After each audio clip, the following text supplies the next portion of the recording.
Alright, I'm back here with part 2 on this, like I said, this article I found from the Bleacher Reports by this correspondent called Big Nasty, and again you can see what the title of the article is up here on my, up here above me, as you can see.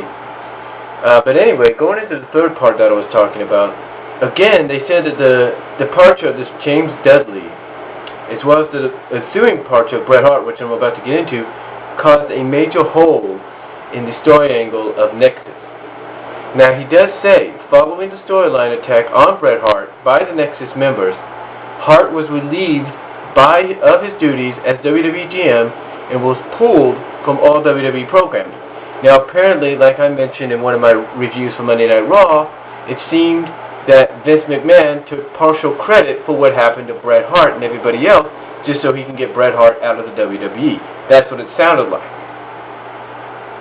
Now,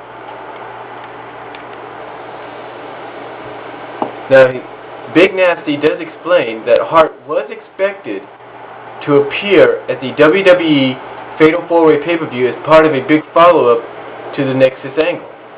Yet, Hart has not been seen on TV since being kayfabe victimized by the intentional vernacular manslaughter, or intentional vernacular, I can't even say it, basically the attempted manslaughter on his life. Now, he does say that Hart's sudden banishment from WWE programming curiously occurred around the same time his estranged sister-in-law, Martha Hart, filed a lawsuit against the WWE for the commercial use of Bret's brother, the late Owen Hart. Basically, according to Big Nasty, this Nexus curse, as he calls it, or the curse of Justin Roberts' tie, whatever you want to call it, or however you want to look at it, he says that it's also the cause for basically he blames the so-called curse, if you will, for not only Hart's sudden banishment, but being banished almost around the same time that his sister-in-law, Martha Hart, is filing a lawsuit against WWE for using Owen Hart's likeness. But again, just as like many have said, just like Jeff Meacham has said, just like Spinnernet has said, just like J-Dub has said, just like Radius and Rated RKO Jericho, anybody has said, WWE has the right to use Owen Hart's likeness if they have the video. If they have the video to do it, and if Bret Hart is a part of the group. I mean, what's the big deal? Now, he does say in the closing of this, and this is slide 4, or page 4, if you will, he does say, to make matters stranger, Hart has recently spoken out on Facebook, saying he doesn't even know his status with the WWE. And he went on to blast his rather bitter sister-in-law. So in other words, at the time when he was released, he didn't know what his status was. All we knew is that he was released because his marriage to a new wife, as well as I think his London deal. But also at the same time, he went on to basically blast his sister for suing the WWE for no reason. Now, now on slide 5, or page 5, and again you can find the link here in the description box, right below me, he mentions that another potential fatal blow, which, as we all know by now, this potential fatal blow has been resolved before it really became fatal, was the sudden deportation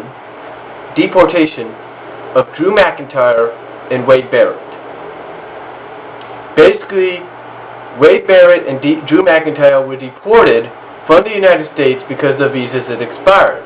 Now, Wade's deportation was explained as a storyline on Raw that he was in Stamford, Connecticut meeting with WWE officials. Basically, the board of directors or management. Excuse me. And that Drew McIntyre was actually drawn into a storyline as being legitimate. So his legitimate deportation, Drew McIntyre, was thrown in as a legitimate storyline, and it's him being deported. Now, they say this whole deportation was in coordinates with the post-September 11th or 9/11 protocol. Basically meaning once a foreigner's visa expires, they got to go back to the country, work out the visa problems there, and once resolved, then they can come back. He does say that there was concern that WWE would not be able to accommodate Barrett and McIntyre until after SummerSlam. Basically, what he's saying is that the WWE, according to him, was afraid they wouldn't be able to really get Wade into that title picture and McIntyre back into main event status as the chosen one until after SummerSlam. But, as he mentions here, that will not be the case, as I mentioned, all the visa problems have been resolved, and that according to him, according to Big Nasty in his article here, now that they've been resolved, both Barrett and McIntyre should be back on television by this upcoming week. Now, in his final page, he goes on to mention what happened recently this past Monday night with the Nexus attack on the Legends, more importantly, Ricky the Dragon Steamboat.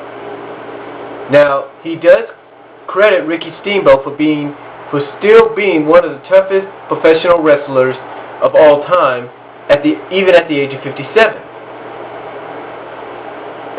Because he took a series, as he put it, of lethal bumps as part of the latest Nexus attack. He says, and he does point out that the most notable bumps that he took was the spine buster from David Otunga, which as he puts in parentheses, sold like gold, and the obligatory 450 from evil Justin Gabriel. Now you might notice that he puts like a parentheses, or whatever you want to call it, commas, if you will, on each side of the word evil. And why? Because I think, just like him, and others have pointed this out in other articles, I think they even mentioned this here on the Bleacher Report, that Justin Gabriel might be the next one out of Nexus, because, again, if you watch Monday Night Raw, if you watch the replay this Sunday on your Spanish station, wherever you get it from, or on your Universal station, then you will see Justin Gabriel's hesitation to do the 450. And I've noticed that lately all the time. Even at the beginning of the angle, he's sort of, well, during the first attack he really wasn't hesitant, but lately he has been. So, and then having Heath Slater yell at him on Raw saying, "Do it," definitely tells me that Justin Gabriel is going to probably be the next out. But, again, the reason he mentions this is that even though storyline-wise, Ricky Steamboat was carted out on a stretcher, that this whole thing was only met with further injury, as Ricky Steamboat, as many of you probably know this by now, suffered a brain aneurysm following the storyline attack. So basically, what he says in quote here is that it seems to him everything that Nexus touches, while coming off like $1 million on camera, turns into controversy, with this being the latest.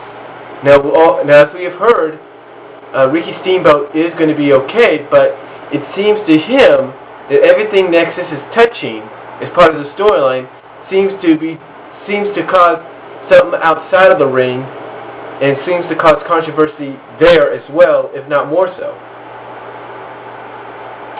And he basically finishes off this whole six-page slider, if you will. And again, you can see this, you can read it for yourself. I got the description down here. I'll have the link in the description box. He closes it out by saying he's just waiting for the day when Wade Barrett sends the anonymous GM an email only for the computer to receive a virus. Basically, what he's saying overall in all these articles, as I've mentioned in this two-parter, excuse me for a second, Basically what he's saying is that everything Nexus touches seems to cause disaster outside of the ring and cause controversy outside of the ring. Everything from Daniel Bryan's release, James Dudley's release, Ricky Steamboat's aneurysm, Bret Hart's release. It just seems to him that this angle right now is cursed and that anything it touches goes wrong. But I'll let you read it for yourself. That's all I'm going to say. Tell me what you think, and I'll talk to you all later.